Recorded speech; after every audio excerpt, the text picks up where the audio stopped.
ამ მანქანაში მაქსიმუმ რამდენს გადაიხდიდი აუქციონზე?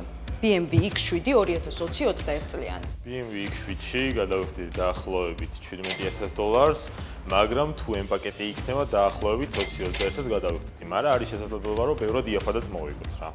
X7-ს გააჩნია, იმ პაკეტში გადავიხდიდი ალბათ დაახლოებით $23,000, მაგრამ არა იმ პაკეტში შედარებით ნაკლები, ალბათ 17,000 რა. არა უფრო იაფადაც მიყიდი ეს. Hyundai Elantra 2022-23 წელი.